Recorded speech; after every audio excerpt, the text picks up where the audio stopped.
It is Thursday, the 7th of May today, and I just wanted to check back in and to continue on from the video that I left yesterday, because yesterday when I left that video, I was really struggling with how I was thinking and feeling and how torn I felt between one state and the next, and the fact that I was feeling really incongruent in myself and really like inauthentic, and that was a big struggle for me because I'm a big believer in speaking my truth, and honesty is like really high up in my value system.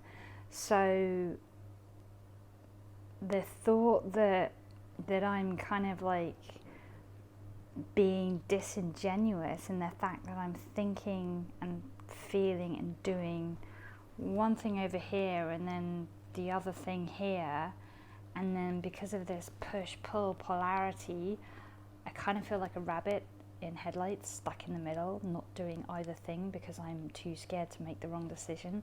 And I wanted to continue on from that because I've actually spoken to a few people since then within my circle, and I've realized that other people that are feeling the same way now, and I think it's a collective confusion perhaps, and not just my own.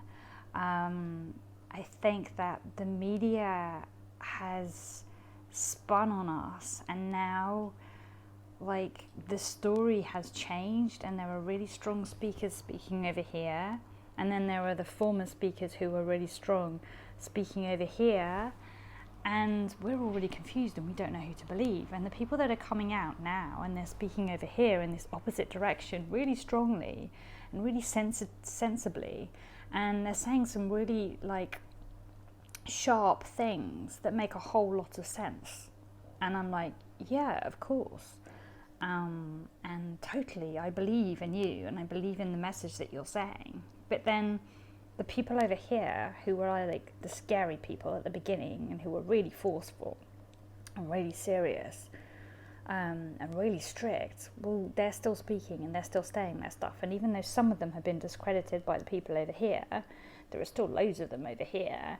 And these are the people with all the money and all of the kind of like media clout and political clout, and then these are the people who are, you know, more learned, so they have more of a wealth of intellect and everything and experience behind them, but they don't have the media on their side and they don't have finances on their side. And so I'm finding that with the news sources that I'm watching and that I'm listening to, the people over here, their videos and their posts are vanishing. So by the time someone sends you to the link to watch it, it's not there anymore half the time. And the people over here, well, their stuff's always there, and their stuff is like heavily pushed, and it takes up your whole Facebook feed, and it's invading your Instagram feed.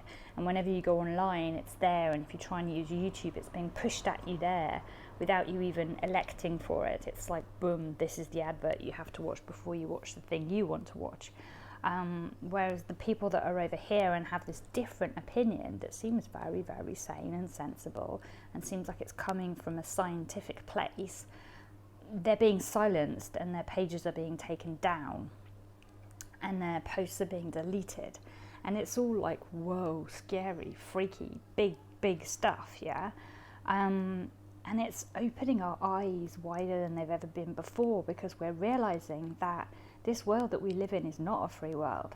And this world that we thought, was like open so that we could say whatever we thought, whatever we felt, we could share it because there was no censorship. Now we're realizing that there is censorship, there's big censorship. And this isn't something that's just happened, this is something that's been creeping up on us for a while. It's been creeping up on us, like, I think it's like within the last year. I think it was last summer it started happening, where certain search engines will not allow you to search for things to do with alternative health anymore. And if you search for those things, you either won't find them, or you'll find misinformation there about these products, and you'll be directed towards pharmaceutical products and pharmaceutical solutions instead, like artificial ones instead of natural ones. And so there's been this whole like censorship on the old ways of healing and health, which were the ones that have been around for, centuries and centuries. And they're the true ones, they're the real ones. And this new medicine that's come out is a new modern thing, and it has so many side effects, so many consequences. And yet we're being told that that is what we should be taking and using, and that is what is safe. And it's brainwashing, and it's lying, and it's censorship. And that was there before, and that was unsettling and worrying. And then this whole thing that's happened recently, and the amount of censorship going on there, and the amount of like blacklisting and slandering of people that are just standing up and trying to speak the truth, people that are trying to help us, to save us, to make it a better world for all of us. These people are being threatened in scary ways, and so like it's really not like, it's understandable really that we're confused. It's understandable that we don't know what to do, and it's understandable that we might be feeling a little bit frozen, so that we don't know if we should be washing our food still when it comes in, sanitizing it. We don't know if we should be wearing a mask still or not. We don't know if it's okay to go out for a walk or not. I mean, is it safe or not? And when shops and cafes and stuff start opening up again in the next few weeks, is it safe to go out to those places and social distance and receive their services or not? And it's confusing because logic says that yes, it is.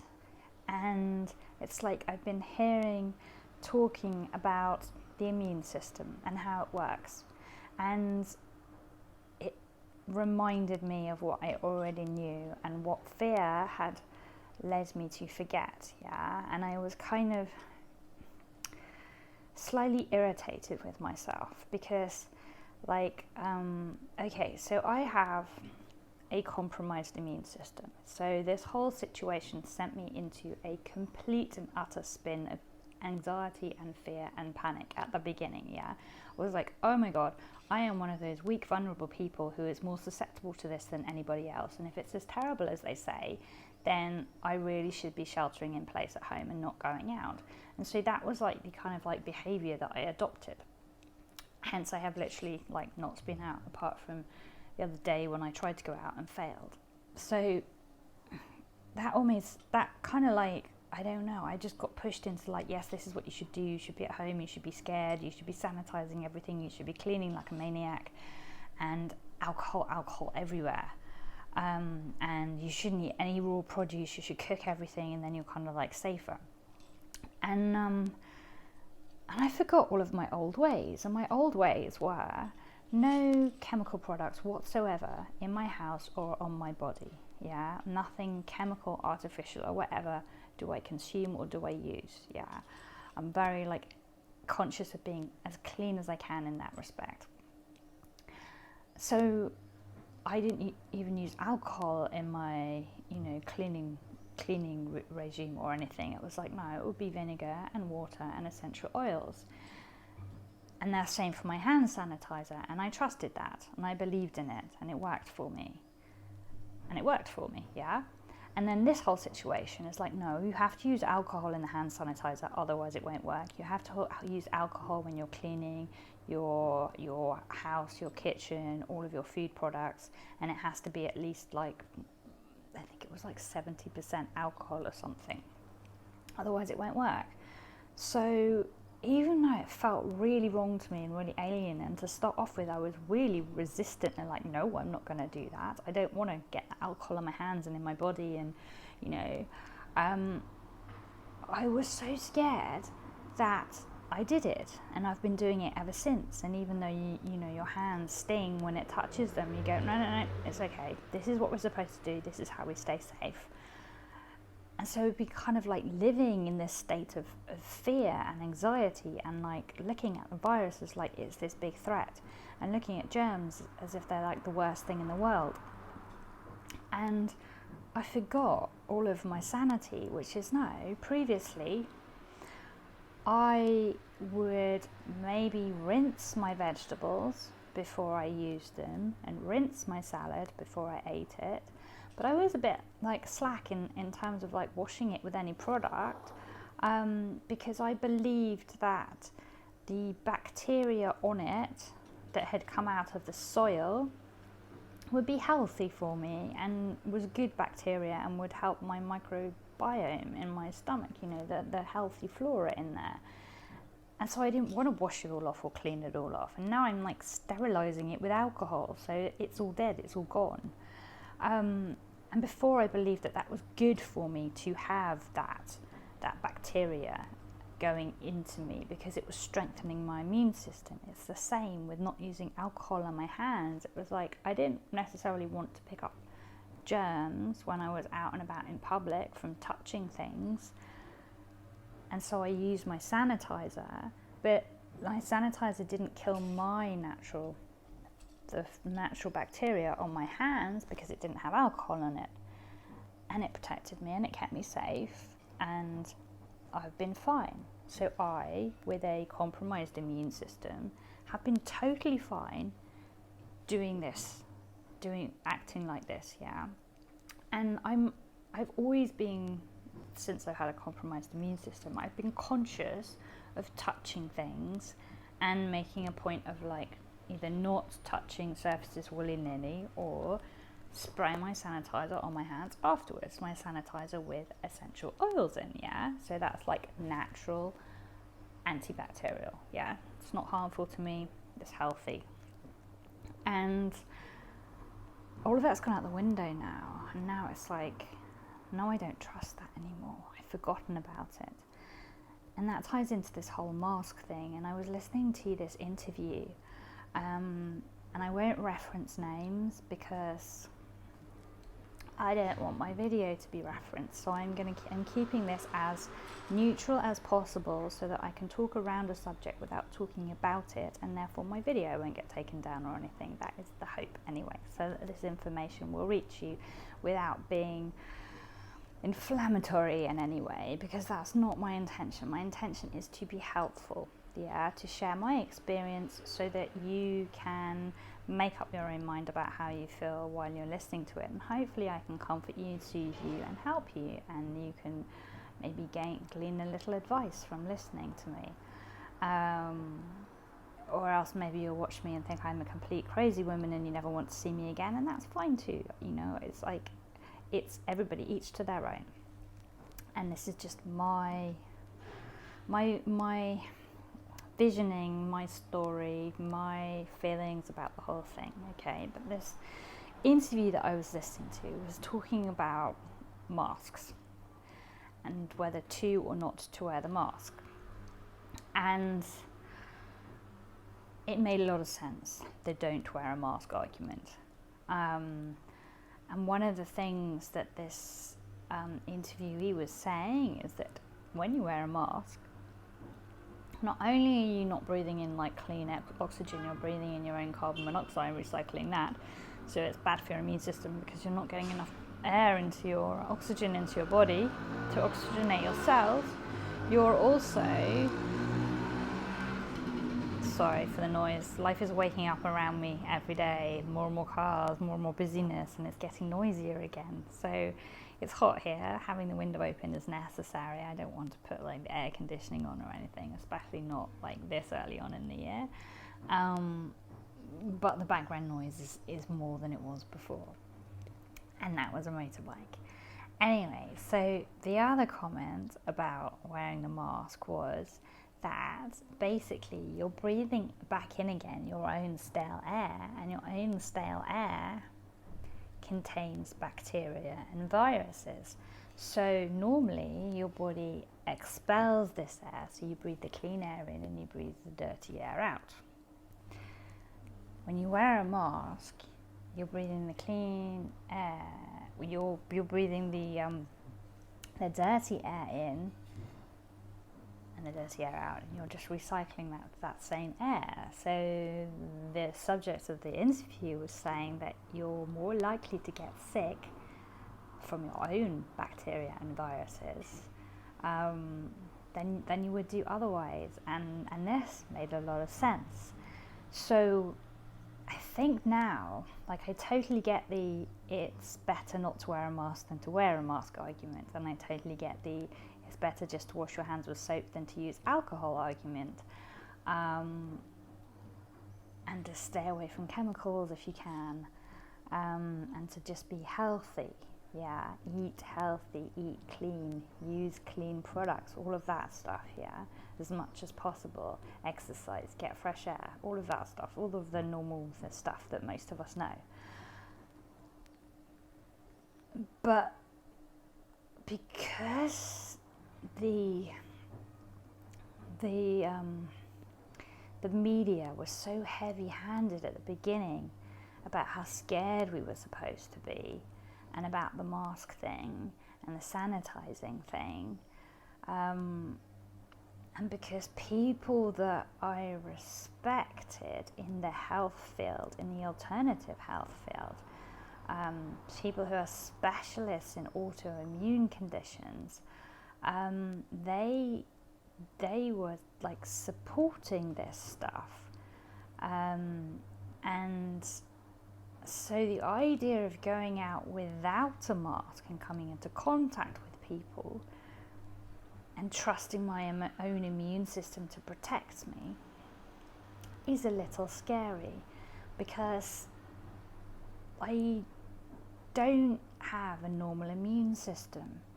And I think if you've got a normal immune system, maybe you can trust it to protect you a little more. But if you haven't got a normal immune system, but yet you've been focused on healing and strengthening your immune system for a long time, how do you know where you're at in that equation, how strong or not you are? That is the confusing thing. And I'm extra confused because before all of this happened, yeah, like at Christmas time, I got really sick. And I thought that I had a relapse in my condition. And I thought, oh, it was due to like stressful things going on in my life that had caused this flare up. And I was absolutely exhausted, and I was suffering from respiratory issues where literally I felt like I couldn't breathe. I felt like I had a hand on my chest pressing me tightly. I had pain in my chest, and I was like, am I having a heart attack or not? But it felt like something was not happy in my heart. And I couldn't get enough air in. And it wasn't my throat, it was my nose that was affected. So like I felt like I had asthma, like I was a bit wheezy, a bit short of breath. And this was surprising to me because, you know, I exercise, and so I consider, you know, my lung capacity to be fairly healthy because I do exercise and cardio every day, and I've never had asthma. I've never ever had an allergy or anything where I felt like I couldn't breathe. And so this was freaking me out, and I had other symptoms too, like my sense of taste was all off. And I just thought, oh, this is stress. This is a flare-up of my condition. And so, like, I went to see a doctor and got referred to a specialist. And I was about to go and get loads and loads of blood tests done, like loads and loads of blood tests done, to figure out exactly what was going on. And then we got sent into quarantine before I could get these blood tests done, and I've been kind of sitting on it ever since. But I was like, this condition that was going on within me had been going on for 3 months, or just shy of 3 months. And it had been flaring up and down, so it wasn't constant. So I wasn't fighting for breath every day, but it was kind of going through a cycle, so that I thought, maybe I have a food allergy and I'm reacting to something that I'm eating. And I kept pointing the finger at all of these different things in my life. Is it the food that I'm eating? Is it some product that I'm using? Or is it stress? And I had absolutely no idea. And then since we've been in quarantine and I've been speaking to other people who think they might have had COVID, I started to think, maybe I had it too. Maybe that was it. It was a really mild dose of it. But, you know, maybe that was it, and so maybe I do have immunity, and maybe if that was it and I had it, then that means that my immune system is really strong and commendable, and I should be really proud of it, because I got through it, and although it was uncomfortable and worrying, and I was like, I had a lot of anxiety over the fact that I couldn't breathe properly, because 2 and a bit years ago, I had really bad pneumonia, and so not being able to breathe properly now kind of like triggers me back to the trauma of that, and it kind of reawoke that situation for me and made me realise that there was extra healing that I needed to do there that I thought I'd done, but obviously I hadn't done. And so it's kind of like, so not knowing whether I have had it or not makes me unsure of whether to trust my immune system or not. And I just wanted to explain why I am doubting my immune system. It's not because I am like healthy and fine, and it's because I have these health problems that that make me kind of like doubt my body's own strength and ability to cope. And it's confusing when you kind of live a really healthy lifestyle and your whole day is all about honouring self and body and mind, and it's like I try to live my life as much as possible in a state of holistic repair, and then going into quarantine, I kind of like upped the ante on that massively. And so, this time for me has been a really beautiful time of healing and restoration, as well as a time filled with a lot of panic, anxiety and fear. And so I'm a bit stuck at the moment in terms of what to or not to believe. I know what I believe because it sounds sensible, and that's the people over here. And these are the people who are saying we don't need to be afraid and we don't need to wear a mask, amongst many, many other things. But because these people do their job so well, like the people that put out skincare products and make 20-something-year-olds think that they have to use like anti-aging products because they're going to start getting wrinkles otherwise, it's hard to ignore that because it has so much money behind it, so much influence. And when you see footage on news channels of hospital wards and loads of beds full of sick, dying people on ventilators, and nurses and doctors just bawling their eyes out in the corridors because they're so traumatized by the whole thing, and then these huge empty buildings just filled with for a morgue, the empty, probably seen the photos of the empty buildings that have been converted into morgues where they've just got like sheets on the floor or something, and they look like something out of a horrible TV drama or movie. And you see all of this, and then you watch the figures on the news, and they're saying this many people are infected, or this many people are dying, and the curve is going up and up and up and up and up, and it's worse in such and such countries, and you're living in one of the countries where it's worse. That goes into your head. It really goes into your head and your mind deeply, deeply, and it's hard to get it out again. And so I guess what I've learned is that the media is really sensationalizing things, and I've remembered why, or I've revisited why I stopped watching the news years and years ago after the terror attacks, because I didn't like the energy behind it, and I didn't like its intention, and I didn't think it was particularly helpful. And so I chose to get my information from different sources. And I think even though I kind of like pivoted massively in the wrong direction, I'm now pulling myself back into the right direction and looking at better, more heartfelt sources, listening to people who are putting themselves out there and risking their reputation and even their lives in order to give us key information about how we should be thinking and feeling and acting moving forwards.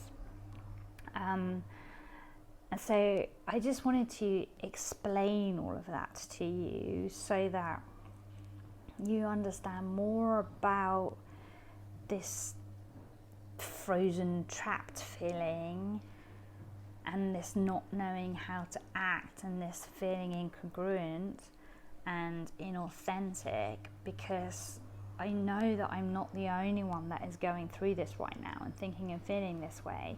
And if what I'm saying to you is similar in any way to how you are thinking and feeling, I hope that by listening to me and that in saying that I am putting myself out there publicly, openly to you, not trying to hide anything, not feeling ashamed of my indecision, not feeling ashamed of the fact that I'm believing both sides and being swayed backwards and forwards and not knowing who to believe or trust and all of this stuff. And like by listening to, you know, this kind of like tangled spiral that's been going on inside of my head, this push-pull kind of like war, I hope that helps you to know that you're not the only one, and that there are many people like you in the same situation who have been deeply affected by what's been going on, and who have maybe been struggling on an emotional level, on a mental health level, with the enormity of it. And I think the more sensitive you are as a person, and the more you feel not only your own energy and your own thoughts and feelings, but the collective energy and emotion, then the more you're going to be tossed around by this, because you don't necessarily know what's happening, you know, in the next town or city, in the next state, in the next country, because you're not on top of it all the time. So you get these feelings and this energy stuck inside of you, and it niggles away, and it makes you feel so restless and so uncomfortable, and you don't know what to call it or what to do with it, because it's not just yours. And maybe it's not even yours at all, but it's become yours because it's out there, and you're like if you're an empath, I like to think of like being an empath, being a sensitive person is a bit like being a sponge or being a plant. Yeah, you can look at it in two different ways. So in one way it's like being a sponge. So there's a spill out there, and you're a sponge, and you're just soaking it all up, yeah? And then it becomes you, and you are filled up with the sponge. You are filled up with the liquid that the sponge has absorbed, and that becomes you, the sponge. And then it's up to you to then realise that you've become full and soggy and dripping, and you have to squeeze yourself out in order to become you, just the sponge again. Yeah, or you are like a plant. And if you water a plant, pure water, yeah, and you put it outside in fresh air and sunlight, then the plant will grow healthy, green and strong. And it will stand within its own energy, and the energy that is collected from the atmosphere, from the environment, that is supportive of it. But if you are a plant that is put inside a underground tube station, and you're in a big city, and you've got no light, and you've got no fresh air, and all around you are frantic, rushing, frustrated, angry, tense, nervous, scared people who are full of the frantic energy of the rush hour and hustle and bustle of 9 to 5 and life and everything, yeah, then you're not going to be a healthy plant, and you're not going to be able to thrive. But you're going to still be trying to breathe in and purify and clean all of that air, because that's what you do as a plant, yeah? You purify, like an air purifier. And so at the moment, if you are an empath, if you are really sensitive, you are working on overdrive, yeah? You are like an air purifier on full speed, high energy, permanently, no rest. And even though you're at home and you're doing your spiritual work and you're meditating and you're doing yoga and you're doing grounding work and you're eating clean and you're detoxing and you're flushing through with loads and loads of liquid and you're sleeping well and resting and you're trying to fill your mind with just positive stuff and doing, you know, self-healing work, even though you're kind of working full time to purify and cleanse and release all of this stuff, there is so much of it out there, like more than there has ever been before in your entire life, that it's kind of understandable if maybe you're not reaching full clean, yeah, that you're not fully clean. It's understandable that you might have like 10% or 20% still of like, you know, ickiness inside. And so I think it's important to understand that and to be kind and gentle with ourselves and to honor all of the feelings and emotions and thoughts and everything that come up. Because if you're feeling really sad one day, or really angry one day, or really scared one day, or just really disassociated and disconnected, it's not just your emotion that you need to unhook or nurture or release or heal. It's everyone's emotions, yeah? It's like millions of people's stuff you're picking up on. So just know that about yourself, that you're doing a really good job and that any effort you can put in is useful and is productive and is of service to the greater whole. Yeah, no matter how small, even if you only manage to do a 3-minute meditation each day, that's helpful. Only if you only manage to just eat clean all day and nothing else, that's really helpful. Only if you only manage to send out a few happy, positive, heartfelt emails or text messages to the people that you know, that's helpful. It's all spreading the love and the light. It's keeping your vibration as high as you can in that moment, and every little bit counts. So I want to urge you to be kind to yourself, to mother yourself like you have never mothered yourself or anyone else before, and to forgive everything that comes up that you don't necessarily fall in love with immediately.